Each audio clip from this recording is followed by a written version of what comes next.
ಸುದ್ದಿ ಸಮಾಚಾರ ಓದಿನಳು Chattangada Ravi Subbaiah. Kodava national council ರಾಧನೆಲು ಕೊಡವಕ್ಕೆ ಬುಡಕಟ್ಟು ಜನಾಂಗತರ ಸ್ಥಾನಮಾನ ಬೋಂಡು ಅನ್ನೋದು ಕೂಡನಕ್ಕೆ ಸುಮಾರು ಬೋಡಿಕೆನ ಮುಂಬಲು ಬೆಚ್ಚಂಡು ಮಾಡಿನುಳ್ಳ ಹೋರಾಟಕ್ಕೆ ಗೆಲುವು ಕುಟ್ಟು ಅನ್ನೋ ನಂಬಿಕೆ ನಂಗಕೊಂಡು ಅದಂಗೊತ್ತನಕ್ಕೆ ಎಲ್ಲ ಲಕ್ಷಣವೂ ಕಂಡನುಂಡು ಕಾರ್ಬಾರು ಆಯನುಂಡು ಎಲ್ಲರ ಒತ್ತಾಸು ಕುಟ್ಟಿಯನುಂಡು ಕೊಡವ ನ್ಯಾಷನಲ್ ಕೌನ್ಸಿಲ್ ಅಧ್ಯಕ್ಷ ನಂದಿನುಂಡ ನಾಚಪ್ಪ ನಿನ್ನದು ಮಡಿಕೇರಿ ಪಕ್ಕത്തുള്ള ಕ್ಯಾಪಿಟಲ್ ವಿಲೇಜಿൽ ನಡೆದ ಕೊಡವ ನ್ಯಾಷನಲ್ ಡೇ ಕಾರ್ಯಕ್ರಮ ತಣಿಸಿ.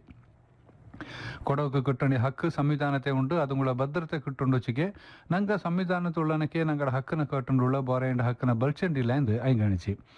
ಕಾರ್ಯಕ್ರಮದ ಕೂಡಿಯಾಡಿತು ತಕ್ಕ ಬಂದ ವಿಧಾನ ಪರಿಷತ್ ಸದಸ್ಯ ಪಿಂಜ ಮಾಜಿ ರಾಜ್ಯಸಭೆ ಸದಸ್ಯ ಬಿ.ಕೆ. ಹರಿಪ್ರಸಾದ್ ಕೊಡವಡ ಭಾಷೆ ಪಿಂಜ ಸಂಸ್ಕೃತಿ ಪೆರತು ವಿಶೇಷಪಟ್ಟದು ಇದನ್ನು ಉಳಿತಿಯೋಕೆ ಹೋರಾಟದ ಅವಶ್ಯ ಉಂಡು ಕೊಡವಕ್ಕೆ ಬುಡಕಟ್ಟು ಸ್ಥಾನಮಾನ ಕಿಟ್ಟಂಡಿಯದು ಪೆರತು ಅವಶ್ಯ ಉಂಡು ಇಲ್ಲಂಗಿ ಕೊಡವ ಸಮುದಾಯ ಇತಿಹಾಸ ತರಪಟ್ಟಕ್ಕೆ ಕೂಡಿಪಪ್ಪ ಆನೊಂಡು ತಂಗಡ ಹಕ್ಕನ ಕಪ್ಪಗೆ ಬೈಯಕ್ಕೆ ನಿಕ್ಕದಿಂದ ಕೆಮಿತಕ್ಕೆ ಬಂದಿತ್ತು. ವಿಧಾನ ಪರಿಷತ್ ಸದಸ್ಯ ಪಿಂಜ ಮಾಜಿ ಲೋಕಸಭಾ ಸದಸ್ಯಗಳಾன ಎಚ್ ವಿಶ್ವನಾಥ್ ತಕ್ಕ ಬಂದಿತ್ತು ಏದೇ ಸಮುದಾಯತರ ಅಭಿವೃದ್ಧಿಗೆ ರಾಜಕೀಯ ಪ್ರಭಾವ ಪೆರತ ಅವಶ್ಯ ಕೊಡವ ಸಮುದಾಯಕರ ಅವರ ಕಣಕಲು ರಾಜಕೀಯ ಪ್ರತಿನಿಧಿಗಳ ಆಚಂಗಿ ಕೊಡವಕ್ಕೆ ಬುಡಕಟ್ಟು ಸ್ಥಾನಮಾನ ಕಿಟ್ಟುವುದು ಸುಲಭ ಕೊಡವ ಪೆರತು ಶಿಸ್ತರ ಜನಾಂಗ ಇದನ್ನು ಶ್ರೀಮಂತಿಕೆ ಎಂದು ತಪ್ಪಾಯ್ತು ಜ್ಞಾನ ಮಾಡಿಕೊಂಡು ಬುಡಕಟ್ಟು ಸ್ಥಾನಮಾನ ಕೊಡಪಕ್ಕೆ ವಿರೋಧ ಮಾಡೋದು ಸರಿಯಲ್ಲ ನನಸಿ. ವಿಧಾನ ಪರಿಷತ್ ಸದಸ್ಯ ಶಾಂತಯ್ಯ ವೀಣಾಚೆ ತಕ್ಕ ಬಂದಿತ್ತು ವಿಧಾನ ಪರಿಷತ್ತು ಕೊಡವಕ್ಕೆ ಕಿಟ್ಟಂಡೆ ಬುಡಕಟ್ಟು ಸ್ಥಾನಮಾನತರ ವಿಷಯತ್ತು ತಕ್ಕ ಪರಿವೀನಂಚಿ ಬೆಂಗಳೂರು ಕೊಡವ ಸಮಾಜ ಅಧ್ಯಕ್ಷ ಮುಕ್ಕಟ್ಟರೆಡ್ಡಿ ನಾಣಯ್ಯ ತಕ್ಕ ಬಂದಿತ್ತು ಕೊಡವಡ ಹಕ್ಕನ ಪಡೆದ ವಿಷಯತ್ತು ಇನ್ನೂ ಕೊಡವಡ ತಾಳ್ಮೆನ ಪರೀಕ್ಷೆ ಮಾಡುತ್ತೆ ಎಲ್ಲರೂ ಸಹಕಾರ ತರನು ಅನಿಸಿ. ರಾಷ್ಟ್ರೀಯ ಕೃಷಿ ಪಿಂಜ ಗ್ರಾಮೀಣ ಅಭಿವೃದ್ಧಿ ಬ್ಯಾಂಕ್ ನಬಾರ್ಡ್ ರಾಧನೆಯಲ್ಲಿ 2021 ದಂಡನೆ ಕಾಲಕ್ಕೆ 6,167 ಕೋಟಿ ರೂಪಾಯಿ ಸಾಮರ್ಥ್ಯ ಆಧಾರಿತ ಸಾಲ ಯೋಜನೆನ ಜಿಲ್ಲಾ ಪಂಚಾಯತಿ ಮುಖ್ಯ ಕಾರ್ಯನಿರ್ವಹಣಾಧಿಕಾರಿ ಬಮ್ವರ್ ಸಿಂಗ್ ಮೀನಾ ಬಳಿಪಡ್ತಿச்சு. ರೈತರ ಆದಾಯ ಹೆಚ್ಚಿಸುವಲ್ಲಿ ಕೃಷಿ ಉತ್ಪನ್ನಗಳ ಸಂಗ್ರಹಣೆ ಅನ್ನೋ ವಿಷಯತನ ಮುಂಬಲು ಬಿಚ್ಚಂಡು ಲೀಡ್ ಬ್ಯಾಂಕ್ ಸಭಾಪಾಡಿಯಲ್ಲಿ ನಡೆದ ಈ ಕಾರ್ಯಕ್ರಮಕ್ಕೆ ತಕ್ಕ ಬರೋಣ ಈಗ ಕೃಷಿ ಚರ್ಯ ಉದ್ಯಮ ಶಿಕ್ಷಣ ವಸತಿ ಪಿಂಜ ಮೂಲಭೂತ ಸೌಕರ್ಯ ಕೊಡ್ಬೋದು ಕೂಡದನಕ್ಕೆ ಬಾರೆ ಬಾರೆ ಕೋರ ಅಭಿವೃದ್ಧಿಗೆ ಈ ಸಾಲ ಯೋಜನೆ ಅವಶ್ಯ ಉಂಡು ಎಂದು ಹಿಂಗಣಿಸಿ. ನಿನ್ನಂದು ಸಂವಿಧಾನ ದಿನತರ ಮಾರಿಪತ್ತು ಜಿಲ್ಲಾಧಿಕಾರಿ ಕಚೇರಿಯಲ್ಲಿ ಹೆಚ್ಚುವರಿ ಜಿಲ್ಲಾಧಿಕಾರಿ ಶ್ರೀನಿವಾಸ ಪ್ರತಿಜ್ಞಾ ವಿಧಿ ಬೋಧನೆ ಮಾಡಿಸಿ. ಅದೇപോലെ ರೋಟರಿ ಸಭಾಪಾಡಿಯಲ್ಲಿ ಜಿಲ್ಲಾ ಕಾನೂನು ಸೇವಾ ಪ್ರಾಧಿಕಾರ ಪೊಲೀಸ್ ಇಲಾಖೆ ವಕೀಲಂಗಡ ಸಂಘ ಪಿಂಜ ರೋಟರಿ ಸಂಸ್ಥೆಯ ಕೂಟ ಅದನ್ನೆಲ್ಲ ನಡೆದ ಸಂವಿಧಾನ ದಿನಾಚರಣೆಯನ್ನು ಉದ್ಘಾಟನೆ ಮಾಡಿ ತಕ್ಕ ಬರಂದ ಕಾನೂನು ಸೇವೆ ಪ್ರಾಧಿಕಾರದ ಅಧ್ಯಕ್ಷ ಮಲ್ಲಿಕಾರ್ಜುನಗೌಡ ಭಾರತ ಸಂವಿಧಾನ ಸರ್ವಧರ್ಮತರ ಶ್ರೇಷ್ಠ ಗ್ರಂಥ ಅಂತ ಅಭಿಪ್ರಾಯ ಬಂದಿತ್ತು. ಭಾರತದ ಪ್ರಜೆ ಎಲ್ಲರೂ ಒಂದೇ ಅನ್ನೋ ಭಾವನೆಯಲ್ಲಿ ಬದುಕೊಂಡು ಸಮಾಜತ್ತು ಜಾತಿ ಧರ್ಮ ಅನ್ನೋ ಭೇದ ಇಲ್ಲದೆ ಬದುಕನಕ ಮಾತ್ರ ಸಮಾಜತ್ತು ಶಾಂತಿ ಸಮಾಧಾನದ ಬದುಕೋ ಕೈಯೋ ಅನಿಸಿ.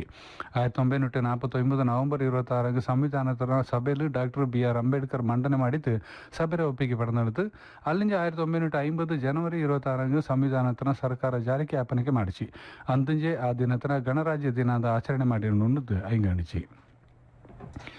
ಕೋವಿಡ್-19 ಕಾಯಿಲೆ ತಡಪಕ್ಕೆ ಮದ್ದು ಕಿಟ್ಟುವ ನಿರೀಕ್ಷೆನ ನಡುಲು ಮದ್ದನ ಕೂಟಿ ವೆಪ್ಪ ಬಳಸುವ ಪಿಂಜ ಆದ್ಯತೆ ಮದ್ದು ಪಡೆದಗಳ ಗುರುತಿಸಿಡುವ ಪಣಿ ಜಿಲ್ಲೆಯಲ್ಲಿ ನಡೆದನುಂಡು. ಕೇಂದ್ರ ಪಿಂಜ ರಾಜ್ಯ ಸರ್ಕಾರದ ಸೂಚನೆ ಪೋಲೆ ಕೊಡಗಲು ಆದ್ಯತೆ ಮದ್ದು ಪಡೆದ ಪೆದತನ ರಾಜ್ಯ ಸರ್ಕಾರಕ್ಕೆ ಕೊಡ್ತಿದ್ದು ಕೇಂದ್ರ ಕೈಪ ಏರ್ಪಾಡಾಯಿತು. ಕೋವಿಡ್-19 ಕಾಯಿಲೆಗಳ ಮದ್ದು ವಿಶ್ವ ಆರೋಗ್ಯ ಸಂಸ್ಥೆ ಒಪ್ಪಿಗೆ ಪಡೆದಿತಾನಕ್ಕೆ ತೊಡಿಕೆ ಕಿಟ್ಟುವನೆಗೊಂಡು ಅದಂಗಾಯ್ತು ಆದ್ಯತೆ ಮುಟ್ಟಲು ಆರೋಗ್ಯ ಪಿಂಜ ಕುಟುಂಬ ಕಲ್ಯಾಣ ಇಲಾಖೆ ವೈದ್ಯಕೀಯ ಶಿಕ್ಷಣ ಸಂಸ್ಥೆ ಖಾಸಗಿ ಆಸ್ಪತ್ರೆಯ ಎಲ್ಲ ವೈದ್ಯಾಧಿಕಾರಿಯ ಪಿಂಜ ಸಿಬ್ಬಂದಿಯ ಆಶಾ ಕಾರ್ಯಕರ್ತೆಯ ಅಂಗನವಾಡಿ ಕಾರ್ಯಕರ್ತೆ ಪಿಂಜ ಲ್ಯಾಬ್ ಟೆಕ್ನಿಷಿಯನ್ಸ್ಗೆ ಮದ್ದು ಕೊಡಪ ಆದ್ಯತೆ ಪೆದಪಟ್ಟಿನ ರಾಜ್ಯ ಸರ್ಕಾರದ ಸೂಚನೆ ಪೋಲೆ ಮಾಡಿದಾಯಿತು. ಜಿಲ್ಲಾ ಲಸಿಕಾ ಕೇಂದ್ರದ ಅಧಿಕಾರಿ ಡಾಕ್ಟರ್ ಗೋಪಿನಾಥ್ ಈ ವಿಷಯವನ್ನು ಅರಿಸಿಟ್ಟಿತ್ತು. ಜಿಲ್ಲೆಯಲ್ಲಿ 41 ಸರ್ಕಾರಿ ಪಿಂಜ 172 ಖಾಸಗಿ ವೈದ್ಯಕೀಯ ಸಂಸ್ಥೆ ಉಂಟು. ಈಂಡ ಕೂಟಕ್ಕೆ ಅಂಗನವಾಡಿ ಆಶಾ ಕಾರ್ಯಕರ್ತೆ ಕೂಡ ನನಗೆ ಆದಿತ್ತು 5800 ಜನರ ಪೆದತರ ಪಟ್ಟಿ ತಯಾರಾಯಿತು. 41 ಮದ್ದು ಕುಟಿ ಬೆಪ್ಪಗಳ ಕೋಲ್ಡ್ ಚೈನ್ ಪಾಯಿಂಟ್ನ ಜಿಲ್ಲೆಯ 39 ಆರೋಗ್ಯ ಕೇಂದ್ರದ ಮಾಡಿಸಿಟ್ಟಿದ್ದು ಎಂದು ಅಂಗೀಕರಿಸಿಟ್ಟಿದೆ. ಕೊಡಗು ಜಿಲ್ಲೆ ಹಾಪ್ಕಾಮ್ಸರ ಪುದಿಯ ಅಧ್ಯಕ್ಷಗಳಾಯಿತು ಬಿದ್ದಟ್ನಡ ರಮೇಶ್ ಸಂಗಪ್ಪ ಉಪಾಧ್ಯಕ್ಷಗಳಾಯಿತು ಮಲ್ಲಣ್ಣ ಮಧುದೇವಯ್ಯ ಆಯ್ಕೆ ಆಯಿತು. ಸನ್ಮಾನ ಪಡೆದ ತಕ್ಕ ಬರಂದ ರಮೇಶ್ ಸಂಗಪ್ಪ ಹಿಂಗ ಇಂಜಿಮಿಂಜಕ್ಕೆ ಕೊಡಗಲು ಹಾಪ್ಕಾಮ್ಸರ ಆದನೆಲ್ಲ ಪರತರ ಕಾರ್ಯಕ್ರಮ ಮಾಡುವ ಬಳಕರ ಬಳಂದ ಬಳೆನ ನೇರೆ ಪಡೆದಂಡು ಸರಿಯಾದ ಪ್ರಯತ್ನ ಕೊಡಬೇಕು ಒತ್ತು ಕೊಡಪ ಅನಿಸಿ. ಮಧುದೇವಯ್ಯ ತಕ್ಕ ಬಂದಿತ್ತು ಜನರ ನಲ್ಲಾಮೆಗೆ ಪ್ಯಾಚಾಡುವ ಅನಿಸಿ. ಪರಿಶಿಷ್ಟ ಜಾತಿ ಪಿಂಜ ಪಂಗಡ ಉಪಯೋಜನೆ ಕಾರ್ಯಕ್ರಮದ ಪ್ರಗತಿ ಪರಿಶೀಲನೆ ಸಭೆ ನಿನ್ನ ಜಿಲ್ಲಾಧಿಕಾರಿ ಆನಿಸ್ ಕಣ್ಮಣಿ ಜಾರಿಯಿಂದ ಕೊರೋ ಕಾರ್ಯಕ್ರಮ ನಡೆದಿತ್ತು. ಸಭೆಯಲ್ಲಿ ತಕ್ಕ ಬರೋಣ ಈಗ ಸದ್ಯತೆ ಗ್ರಾಮ ಪಂಚಾಯತಿ ಚುನಾವಣೆಯ ದಿನ ಗೊತ್ತು ಮಾಡೋನುಂಡು ಸರ್ಕಾರ ಪರಿಶಿಷ್ಟ ಜಾತಿ ಪಂಗಡತರ ಅಭಿವೃದ್ಧಿಗೆ ಬಂದ ಪಣತನ ಕ್ರಮ ಪೋಲೆ ಬಳಸಿಕೊಂಡು ಅಂತ ಸಲಹೆ ಕೊಡ್ತಿತ್ತು. ಕೃಷಿ ತೋಟಗಾರಿಕೆ ಪಶುಪಾಲನೆ ಮೀನುಗಾರಿಕೆ ಸಹಕಾರ ಸಮಾಜ ಕಲ್ಯಾಣ ಪೊಂಗ ಪಿಂಜ ಮಕ್ಕಳ ಅಭಿವೃದ್ಧಿ ವೈದ್ಯಕೀಯ ಶಿಕ್ಷಣ ನೀರಾವರಿ ಪ್ರಾಥಮಿಕ ಪಿಂಜ ಪ್ರೌಢ ಶಿಕ್ಷಣ ಉಪಯೋಗ ಲೋಕೋಪಯೋಗಿ ಪಿಂಜ ಬಾರೆ ಬಾರೆ ಇಲಾಖೆಗೆ ಬಂದ ಪಣದನ ಬೇರೆ ಬಳಸ್ಕೊಂಡು ತಡ ಮಾಡೋಕ್ಕಾಗ ಹಿಂಗೆ ಅಧಿಕಾರಿಕ್ಕೆ ಸೂಚನೆ ಕೊಡ್ತಿದ್ವಿ. ಕೊಡಗು ಜಿಲ್ಲೆಯಲ್ಲಿ ನಿನ್ನಂದು 15 ಕೋವಿಡ್-19 ಕಾಯಲಗಾರಳ ಗುರುತು ಮಾಡಿದ್ದು. ಮಡಿಕೇರಿ ತಾಲೂಕುಲು 8, ಸೋಮವಾರಪೇಟೆ ತಾಲೂಕುಲು 3, ವಿರಾಜಪೇಟೆ ತಾಲೂಕುಲು 4 ಜನల ಗುರುತಿಸಿಟ್ಟಿತು. ಇಕ್ಕಾಕಣೆ ಜಿಲ್ಲೆಯಲ್ಲಿ 5193 ಕಾಯಲಗಾರಳ ಗುರುತಿಸಿಟ್ಟಿತು. 5147 ಜನಕ್ಕೆ ವಾಸಿಯಾಯಿತು. 74 ಜನ ಚಿಕಿತ್ಸೆ ಪಡೆದನುಂಡು. 72 ಜನ ಮರಣಪಟ್ಟಿತು. 68 ಕಂಟೈನ್ಮೆಂಟ್ ವಲಯ ಉಂಡು ಜಿಲ್ಲಾಧಿಕಾರಿ ಅನೀಸ್ ಕಣ್ವಿಡಿಜಾಯಿ ಅರಿಚಿಟ್ಟಿತು. ಇಲ್ಲಿಗೆ ಸುದ್ದಿ ಸಮಾಚಾರ ತಂದಿತು.